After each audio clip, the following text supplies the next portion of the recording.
Hi people, I'm Modoni. I'm Caroline. Diana. I'm Sally. And together we are SOS Dadas. Hi Sally.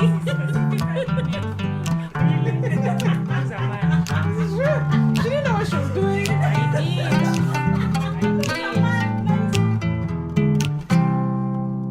Welcome, ladies, to this podcast, and it's a new year, and I'm sure all of you are very excited about what's happening in your lives, and everybody's possibly planning for something new. And I think every year always comes with new excitements and new beginnings, and everybody's always wanting to go like, oh, so what new thing am I doing? You know, some people can be coloring their hair, some people it's going bald. I've gone bald before, by the way. Yeah, exactly, and red, and I've gotten, contact. So new things always bring new excitement to our lives. And I always like this verse. It says, Proverbs 16 verse 9, it says, in their hearts humans plan their course, but the Lord establishes their steps. Correct. Because every human being always has, this is what I want to do, and we segment it in our lives, spiritual, personal. We have weight goals, we have relationship goals, and people like 2019 is my year. And amongst Christians, I think we hear that phrase a lot. It goes around. It's the year I'm going to get married. It's the year I'm going to have babies. If you're in marriage and you don't have kids, if it's the year I'm going to move jobs, it's the year I'm going to get 6-figure salary. For us entrepreneurs, it's the year we're going to land that big contract, right? Correct. Exactly. So, but the one thing I've come to learn and realize that every day is actually a new year in our lives, because God gives us life every single day in order for us to do better the next day. So every time you wake up, it should be, what am I doing different? And it's a new beginning. It's a new beginning. Exactly, that's the word, yeah. And today I want us to delve into personal experiences that we've shared and learned. And I'll begin with Mudhoni. Please tell us an experience where you planned out your life. That one, you had goals, deliverables, objectives, milestones, Then you literally gave it to God, rubber stamped it. What was your experience? What happened? I was going to buy a house Wow. by the time I was 30.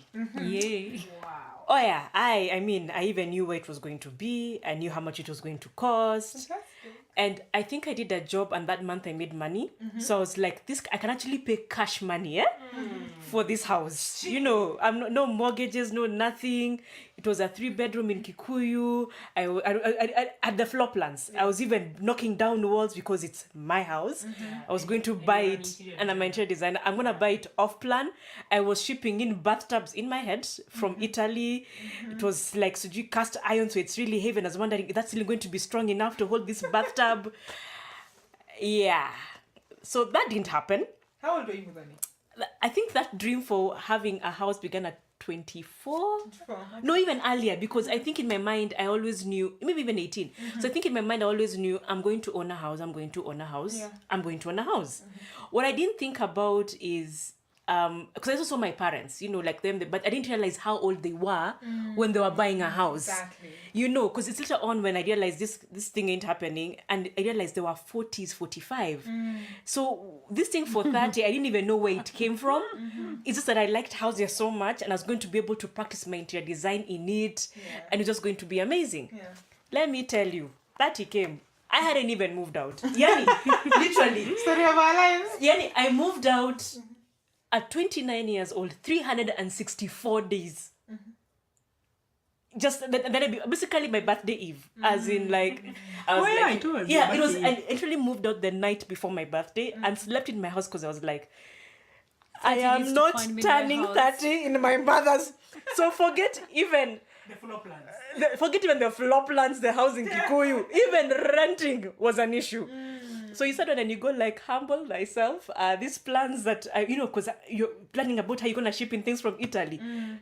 I can even barely ship in things from China. I don't even buy things locally. Thank you, China. Thank you, China. Yeah, thank you, China. But yeah, so that's what happens when you plan and you hand them over and you're like, this is how we're going to do it, God, right? This is how we are doing it. Instead of asking like, so how are we getting where we're going? But where would you say that internal pressure came from? Can you say it was the friends around you, or just you just were this girl who had ambitions for I'm living alone? That was all me. Let me tell you, that was all me. I tend to live in this world of my own, and I tend to dream big a lot. Yeah. Which is a good thing. Yeah, it's a good thing. Yeah. A lot. So I no one around, because I remember like Carol looking at me and thinking, she's talking about buying a house. For me, it sounded legit. I can buy a house by the time I'm 30. What are we talking about? Yeah. It's how much? Like a house in Kikuyu was going to go, that time was going for 4.5 for a 2-bedroom and 6.5 for a 3-bedroom. What is 6 million? Hey, yeah, let me tell you, 6 million is something. Yeah, it's something. So then, from that experience, how have you learned to let go and let God? Now that's another thing, because I am a control freak. Like I don't like not knowing what's going to happen. It's the reason why I don't know how to ride a bicycle, because that needs balance and I need to control the ground so I don't land. So if I don't have control over something, I usually have a really hard time letting go. Okay. So I like things that if I like to know that I have control, like 4 wheels gives more stability. I must know. Yes, so I can't just go whizzing through life like that. No, we need to have a plan. Okay. I need to know what's happening at every single moment. So for me, that it's realizing that doesn't work, that I can't control my life because there are so many factors. There are other people, there's the economy, I mean, my intentions may be in the right place, but I really need to understand that I have no control over that. Yeah. And that's basically what I've been trying to learn. Like, it's a consistent thing that I need to learn. It's a daily thing. It's a daily thing. Moment thing. Yeah. Exactly. So that to learn how, because actually my mantra for the whole of 2018 was let go, let God. Like, for real, because and that used to be a bit depressing until now, when I realized there's peace in it. So when I stop worrying about having that house, when I stop worrying about having that thing, it's like you finally have that level of peace. So for me, learning about letting God control my is because it's more peaceful than I going crazy about how we're going to pull this off. Yeah, because definitely I'm sure it's brought you anxiety a right? lot. And then anxiety lot. leads to other things, in your life personally. The panic attacks, like I think I've had a few meltdowns where I called Diane, I think at 2 a.m. and I couldn't breathe. And it's all because I wanted to control what was around me. So the moment you realize you can't, and it's okay, there's just this peace. I think something powerful you've also said, that it will be an event that now I've let go and I've surrendered. You know that song, I surrender all. Yes. I think it's something that happens continuously. There are days you will fail, there are days we will fail, but there are days there's victory, and that keeps on building the muscle, yeah? Exactly. And then, Carol, then how do we relate that? Because sometimes we struggle with knowing God's will, because, God is this high and mighty, then there's us, and everybody is sort of like, I want to know God's will, I want to know God. Why do we struggle so much with knowing God's will? Is it because God is too far-fetched, or it's because we don't know Him? What would you say? So first of all, probably to make a disclaimer, you'll never totally know God's will, and that's why He calls us to fellowship. That song we used to sing in Sunday school when you were small, read your Bible, pray every day. Actually, literally, that's how you're meant to live as a believer. Yes, that's what I meant to say. If you want to grow. And it's not just about growing, because the people will say, I found out God's will and purpose about my life, which means right now could be, let me start a children's home. But imagine it will change probably 5 years down the line. Exactly. You achieve that and God redirects you to a different place. So just that disclaimer out there, you will never fully know God's will. And it goes back to, it's because God is not a God of opening the grand plan for you, like, my child, this is A to Z, this is what you're meant to do. He requires us to move with faith from step 1 to step 2. And the reason why we struggle a lot, to answer your question, Diana, it would go back to fellowship. Fellowship with God. Are you fellowshipping with God? Because when you fellowship with God, it's what God says, that my sheep knows my voice. And that's what Jesus said, that my sheep know my voice. So if you're not fellowshipping with God, you cannot know His voice. And also, to point out to what Modoni was saying, we really want to control things, and that's why we will struggle a lot, because first of all, we have fear in our hearts, and the fear we have in our hearts, first of all, it's not from God, because also the Bible reminds us that God has not given us a spirit of fear, but He's given us a spirit of sound mind. So first of all, the fear, and the fear is coming from wanting to control things. You want to be your own quote unquote God, to control how things happen. So that the fear comes from you want to control things, you're not able to control things, so fear comes in. And when fear has come in, you're also not surrendering to God, you're not fellowshipping with God for him to lead you. So simply, in the most simplistic way, I would say it's just fellowship and about control and fear. Yeah. Then adding on to that, is there an experience where you've struggled to know God's plan for your life? And Are you was that asking? Are you experience? asking probably? Are there experiences like every day? Yeah, and I mean, what's your experience? Have you dealt? Because of course, it's a daily struggle. It's a daily struggle because it goes back to what's God's will about getting married. What's God's will about my business? What's God's will about me advising my mom on something? What's God's will about helping my friend who is suffering? Should I know, because I know Dana is going through this issue, should I reach out or should I just wait? It's about very many things. And for me, it's even as simple as like this morning I was driving as we were recording towards the studio to record. I was just like, God, like I really need to be there on time today. Just show me what road to use. And interestingly, the road I had decided to use is not the one I used. I went and find it jam-packed. I used the different routes. And it goes back, for me, it's the small things that even when I'm in the parking lot at times, I'm asking God, please give me a parking. Yeah, because I need to do my errand as fast. So my very big, probably my very... That stands out. Yeah, that stands out as an experience was in 2016. Yeah, I was working for this multinational. We're not mentioning names. And yeah, I was in a high-flying career by all standards and people my age. I was doing very well, traveling all over the world, performing very well. Like I had even received awards from the organizations. And I was living simply the dream of any girl in her 20s. Yeah, and yeah, it was also a very big company and very prestigious in terms of just, the prestige of working for this company.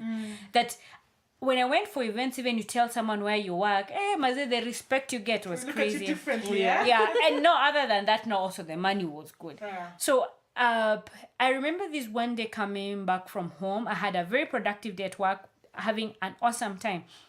And then I felt pretty low. And an inner voice, I started speaking and telling God, let me know when your glory is over in this place, in my employment. And I didn't know what was happening. For a job and good money. Yeah, and actually, when I said that, I think God was preparing me. You can't imagine what happened. A month down the line after that prayer, that conversation I was having with God in my house, I had a new boss. Then he comes and tells me, we're restructuring. We're letting people go. Caroline, it's nothing about your performance. I'm like, what do you mean?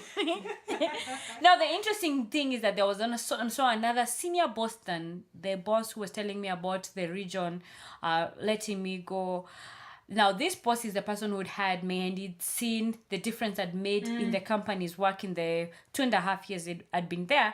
So I tell him about it. I even called him in panic mode. He tells me, Caroline, what's that rubbish? I've not had anything like that. You're not going anywhere. You're going to stay in this company. You're the one of the hardest working people in our department and all that. So I was caught in a crossfire where now the two bosses, one is talking about headcount and they have to reduce and one people. Is fighting for you. And one is fighting for me. And it was really, really difficult. And I started asking, I was really bitter for 3 weeks because I wasn't accepting that, hey, it's a wrap. God has said it's a wrap.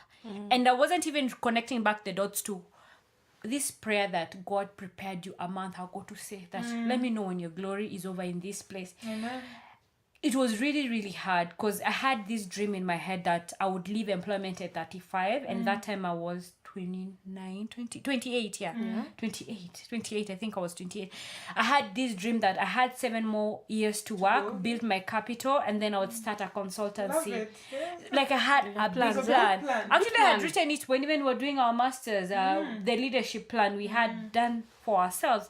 So I had this concrete plan. So for me, there wasn't that plan for living. So that, for me, it felt very premature and I wasn't accepting of it. And it made me have a lot of bitterness for weeks. For like 2 to 3 weeks. And then I realized with my bitterness, I was so frustrated even I wasn't able to pray and read the Bible effectively. And the day just like, okay, God, let your will be done. I'm done with this story. The most interesting thing happened. The same day, I received an email. My friend from university had sent a CV to a certain other multinational. And when they sent my CV, it's been weeks. It had been weeks now since that time that drama started. I mentioned to her, out of panic, send your CV to all your friends. Guys, we're looking for employment. Yeah, we're looking for employment, Yeah, so she sent my CV, and for weeks we did not hear from this organization. But this day that I let go, I received an email. Hi, Caroline, we received your email from XYZ. Can we have an interview this afternoon? Then I'm like, physically, no, we'll call you. I had an interview for 30 minutes. They told me they'd get back to me. Then she told me, but as far as I'm concerned, I really like you. You'll be on the team. And then after that, she actually told me, I'll give you feedback within a few days. A few days down the line, to shorten the long story, she sent, I got an offer letter from them that I would be part of the team consulting. The interesting thing is that now they come back and tell me, how much do you want to be paid? They're asking you. Yes, asking me. The quotation I gave, of course, it was very ridiculous and expected them to negotiate with me. But also, I think it went back to where was my faith level. I quoted a monthly consultant's fee that was 5 times what I was being given by my previous employer. Yes, and they honored it. Any God, as in I'm telling you, you're there fearing, want to control that will, controlling that will. But when you let go and let God, He will surprise you abundantly beyond what you can think of. And expect. Yeah. So it was bittersweet living, but I really have no regrets. I have no regrets. It was time, and God had prepared me, and He ushered me onto the next level of what He wanted me to do. And I think from what I'm getting from the two experiences, and even my own personal experience, the environment, the corporate world, they always have, these things, time, we call them goal setting plans, I mean, 3 of us here, Sally, Carol, and myself were in ISEC, and you do these goal setting plans. I remember when you were there for 2 weeks. ISEC for 2 weeks. I remember when I was in Uganda, and we were doing a planning session, and so you give a timeline of your life. Hey, Diana by 30 should have had 2 babies down and dusted. I was in HR, so please, I was supposed to be top 40 under 40. I was top under 40. I mean, everything was planned out, And at that time, you can't say that we didn't know God. No. We were church goers, by all My friend intents says and purposes. it's called Christianese. We go to church on Sunday or Saturday, whichever day we worship. Yeah. It's practicing Christianese, not being a believer. Not being a believer, exactly. Yeah. And we have them in milestones, and then we have even reminders to remind us what we're supposed to do. But I'm not saying planning is bad. It's important to plan, because I think there's a Bible verse that tells us that if you've not built your house on a solid foundation, it will come down. Yeah. And to a solid foundation, you must plan to know how high your building will go. It determines how deep you are. So planning is important. But from what I'm getting is, if your plans have not been offered unto the Lord, if God Himself is not directing your plans, And that's the foundation. Yeah. I think that's where we struggle, and that's why it's this constant battle. You hear in Carol say, the day she surrendered, the day she got an email, and it was like, whoa. And then she's quoting salaries that are way above that she would not have imagined. And God prepared Carol to get a job immediately, because God knew maybe Carol didn't have to be a job for a long time, because God knows our person and it operates with us very differently. And I think my question to you, Sally, then is, what's the relationship between our goals and dreams and God's plans? Because we have always big goals and big personal dreams. I should have been doing this by this time, but then there's God's plan. How do we bring those two together? Yeah, it's interesting the way you've said that people separate. Well, personally, I'd say based on planning, when you look at planning in its whole context, people plan based again also on their personalities as well. So because, I mean, as you can hear from the others, people are quite structured. Now, Sally, it's not that I don't plan, but I leave wiggle room. Let me just call it wiggle room in my life. I always have, and I think it has worked to my advantage. However, indeed it is important to plan all the time. Now, and there's always a saying, if you don't plan, you plan to fail. Yes. Right? And so now when we put God in a box of our plans, again, when you plan, so you create a checklist, done, not done, maybe, don't know, didn't think about it. Tick, tick, tick, right? However, God is not put in a box. And so I'll go back to the question. Are we truly having a relationship with God? Like, are we really not just today I told somebody, actually our producer, I was saying we are basically just convinced, we are not converted. So when we talk about God in relation to our plans, we have to be converted in the sense that we love God and we put him as high value on our list. And so in everything we do, whether it is in our health, whether it is in our marriage, whether it's in our whatever the context it is, God has to be the plan, has to be the plan. He's the plan, yeah? He's the Alpha and Omega. Exactly, he's the Alpha and Omega, first and last. So if he's the first and last in your life, it really is not some task that, okay, now I have to find out, okay, what's God's plan for my life? No, it should be, God, in the morning when you wake up, what would you have me do? I mean, I'm speaking to all my people out there who, as in, they are not good at coming up with the tables and the structure and the ticking of boxes. Yeah, wink, wink, Carol. Like that is not everyone's cup of tea, including me. So, but I'm not saying because I'm so in tune with God that, you know, all my plans are in relation to God. There are times when I'm not specifically doing God's plan, and that comes in self, because I believe if you continuously just want your plans to go forth and not bringing out God's plan and actually God's purpose, yeah? So for me personally, I guess based on your question, like, how does my individual plan relate to God's plan for my life? I needed first to tap in, what does God want for me and what has he intended? Because I believe everyone on this earth is on the planet to fulfill a certain purpose, right? So if you've not identified that, I'd say stop, drop the pen, drop the paper, drop the computer, wherever you're writing your document, spreadsheet, even if it's on a tissue paper, drop it and find out what's your purpose in life. What were you called to do? Why were you here? Why do you exist? Because we all have different goals and purpose and callings, right. Based on our spiritual gifts, based on our how we think, our personalities, everything. So again, you should not create a plan if you've not identified where God can be in it, because usually there are plans, you know, hey, God's your upper. Like, I'm planning to rave the whole week, surely. First of all, when it's against the Bible, God's plan cannot be against what his word says. Good point. So if it's against true. the word of God, then what exactly are you doing? So if, as essentially, like, for example, I'll talk about my purpose in life. My purpose is, I'm a nurturer. That's who I am. I nurture people to where they need to be. So my purpose is very driven to mental health and areas to do with just identifying personal development, possibly. Yeah, indeed. And how exactly your mind, how the mind works. I'm just fascinated about the mind. So anything I do, and I volunteer with people with mental challenges, just on the side. But I'm very purposeful, I'd say. Very purposeful when it comes to ensuring that God, because I know that it's God's plan. Okay, this is how I know it's God's plan. Because anytime that my plans are not in relation to service to others, then it is not God's plan. Because my God's plan is based on service to others. And I believe if you look at your plans, I don't know how you guys, I'm sure you guys have some Excel sheets for this year, 2019. I do not.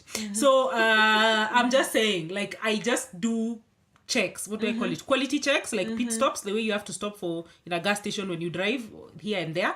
I always check, like, is it serving others? Yeah. So if my plans are not serving others, and if they cannot come back to glorify God and not self, like, oh, Sally opened, you know, like, I volunteer often with a certain home that I found last year, specifically on people with autism and Down syndrome. So I'm like, oh, these kids have grown in confidence, they're able to do certain hand motor skills. You can see the difference. I can start saying, this is me. But at the end of the day, do they see love? Because what is being a Christian? Love, being kind, being patient, being long-suffering. So if those fruits of the Holy Spirit are not coming out... Galatians 5:22. Yeah. Right. So if those things are not coming out, then essentially my plans are not there. Something else I'd also want to... Like, a really cool verse that... Basically, I'm summarizing Philippians 1 verses 9 that says God has wonderful plans for your life. So regardless of how awesome you think your mind can think about a plan, especially as women, we're like, yeah, you know, we've seen the color theme, we've seen, and I'm talking about weddings here. Yeah, you know, you've seen the color theme, you've seen everything. Essentially, God has seen better. And we need to trust him. So back to even Carol's point, like, do you have faith? Do you have, faith of a mustard seed? Do you know how small that seed is? So tiny. Ni kadogo. Don't you know how many they take to make mustard? Yeah, exactly. Billions, I guess. I think it's billions. So do we have that faith? So when we mix God's plan, with our plan, it's not that we say this part of my plan is God's plan, the rest is mine. They shouldn't be ours and God's plan. Marry them together, synchronize, and the result is always a positive one to your advantage. Yeah, and I think what I'm getting from what Sally's saying is this issue to do with self. Self is our biggest undoing, and that's what we struggle with. Me, myself, and I. Kenyan English, me, myself, and I. You remember that song? Yes, because we put ourselves first, and then we want God to be the one now who is sliding, to this plan. Yeah. And just to give a short Bible story, Abraham and Sarah, God had told them, father of many nations. He's like, sir, cheers. Yeah, it's real. But then it figured a point, they're like, me, I'm not seeing this coming. I'm growing old. Yeah, so they devised a plan, to help God, to Namsaidia, because surely God, you cannot know what, you don't know I'm old. Yeah. Yeah. My ovaries are dry. How even this is going to happen? Surely Poppy, we even stopped it happening a long time ago, Yeah. So they devised a plan, and it was foolproof. Yeah. Got a co-wife, Dani, pregnant, Ismail is in. Yeah. And God is like, me, I had a plan. And God's plan was still fulfilled despite. Amen. But you see, it brought out, the co-wife brought issues into the home and all these things. And that's what happened. And still we're suffering because of that. We're suffering because of that. So the consequences of us using on plans will forever happen, But God's plan will still prevail. And I like what Carol said, when the verse you gave. Did you give a verse? What did you talk about it? How when we let God be, when God surrenders, when we surrender, God, right? Then God is able to take charge. And it's amazing. So let's not let the world define for us how to plan. Since we're Christians, right? Yeah, since we're Christians, we can plan, but God initiates, but man regulates. Yes. God initiates, Drop but mic. man Should do regulates. a hashtag for that. Yeah, we should do a hashtag for that. Thank you so much for joining us. I feel like there's so much we can still delve into this, but check out our blog, please. There will be a podcast on planning, and it will give so much more information. Our Instagram, our Facebook, and our YouTube pages. It's an amazing having this. We want to hear more of your questions. Please write to us and anything you'd want to hear. Special thanks to Billy, our producer. And we'll see you in our next podcast. Bye.